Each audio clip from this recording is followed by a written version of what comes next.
बौद्ध सम्मेलन कराने का सिलसिला हम सब लोगों ने शुरू किया। पूरे भारत में जितनी भी राजधानियां हैं, जितने भी बड़े बड़े शहर हैं, सभी जगह इस तरह के आयोजन होने चाहिए, ऐसा मैं मानता हूं। राजस्थान के लोगों, स्वतंत्र भारत में मुसलमानों ने मदरसे बनाए, मस्जिदें बनाई।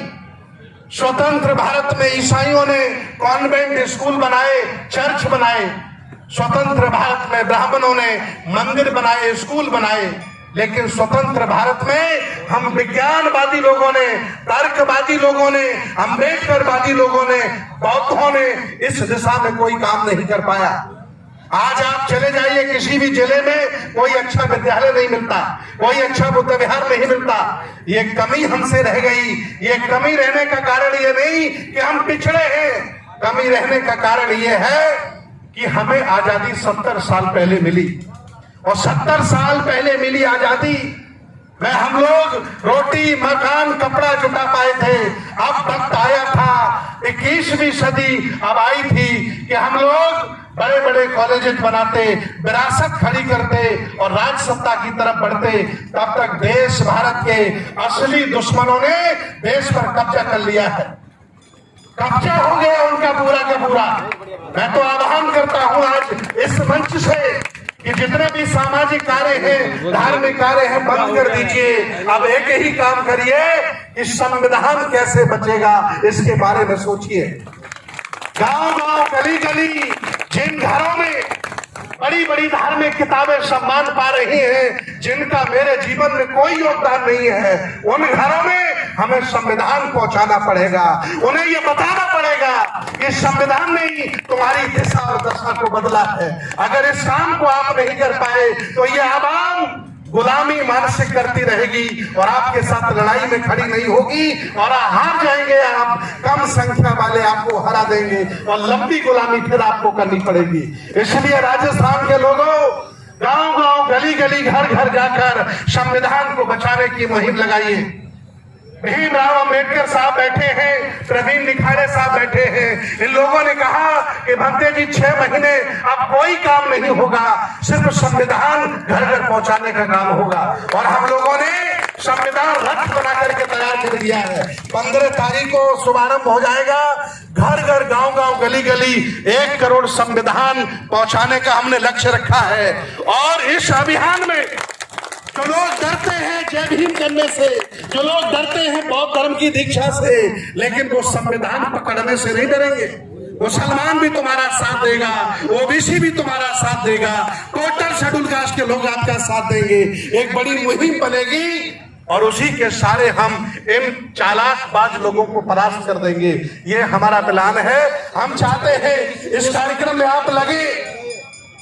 आयोजकों ने इतना बड़ा कार्यक्रम करके जयपुर की धरती पर बहुत बड़ा इतिहास रचा है। इसलिए सभी आयोजकों को, सभी काम करने वाले लोगों को और सभी आर्थिक सहयोग करने वाले लोगों को मेरी बहुत बहुत मंगल कामनाएं हैं। बहुत बहुत साधुवाद है। याद रखना, बाबा साहब जितना अकेले कर गए, हम 10 करोड़ लोग उसको बचा नहीं पा रहे हैं। अलग करने की तो बात छोड़ो, फिर भी हर तीसरा आदमी यहाँ राष्ट्रीय अध्यक्ष, प्रदेश अध्यक्ष, अंतर्राष्ट्रीय अध्यक्ष भी हमें मिलने लगे हैं। पहले नहीं मिलते थे, अंतर्राष्ट्रीय अध्यक्ष भी हम मिलने लगे। हर तीसरा आदमी विद्वान बना घूम रहा है। काहे के विद्वान हो भैया? बाबा साहब का दिया हुआ बचा नहीं पा रहे हो। मैं भी उसमें शामिल हूँ, हम सब लोग उसमें शामिल हैं।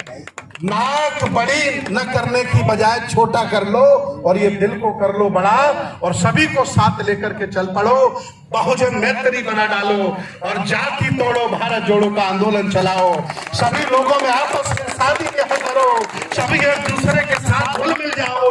अगर ऐसा नहीं करे तो बहुत दूर गुलामी नहीं है, आने वाली पुश्तें गुलाम होंगी, कुछ भी हमारे पास नहीं बचेगा।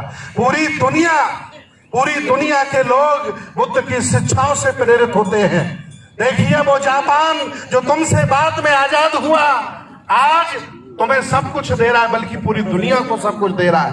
इसलिए हमें बौद्ध बनने के साथ साथ विज्ञानवादी बनना पड़ेगा, तर्कवादी बनना पड़ेगा, हमें पाखंडवाद से मुक्त होना पड़ेगा।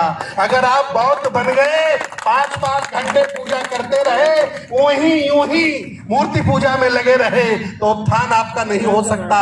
एक बात कहकर के मैं अपनी बात समाप्त करता हूं। हम सबके मसीहा ज्योतिबाराव फुले ने जीवन में 9 विद्यालय बनाए। बाबा साहब ने हमारे लिए संघर्ष किया, अपने जीवन में 3 विद्यालय बनाए। मैं आपसे पूछ रहा हूं, आरक्षण का लाभ लेकर एसी में सोने वालों, तुमने कितने विद्यालय बनाए? अगर नहीं बनाए तो तुम ही सही मायने में दोगले हो, नालायक बाबा साहब की संतानें हो। उठो, उनकी संस्कृति को आगे बढ़ाओ, उनकी विरासत को आगे बढ़ाओ। अगर ऐसा नहीं कर सकते हो तो गुलामी कोई रोकने वाला नहीं है।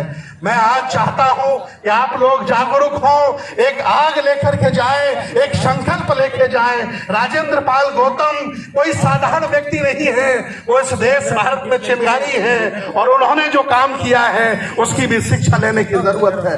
बाबा साहब का परिवार यहाँ बैठा है, ये बहुत बड़ा मंच है, पूरा राजस्थान यहाँ बैठा है। हम सब मिलकर संकल्प लेंगे, बुद्ध साहू फुले अंबेडकर की विचारधारा को बताएंगे।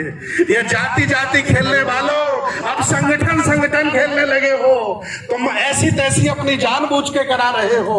अभी तक जाति जाति खेलते थे, अब संगठन खेलने लगे हो। भूल जाओ इन सबको। हम बुद्ध साहू फुले अंबेडकर की विचारधारा के लोग हैं। कोई संगठन नहीं है मेरा। विचारधारा बचेगी तो संगठन बचेगा, और विचारधारा ही नहीं बचेगी तो क्या करोगे राष्ट्रीय अध्यक्ष बनकर? बुला दो इन सबको गले लगाओ और मिलकर के भारत को बौद्ध बनाओ, विज्ञानवादी बनाओ, तर्कवादी बनाओ। इसी संकल्प के साथ अपने अपने घर जाओ और संविधान की सुरक्षा में लग जाओ। बहुत बहुत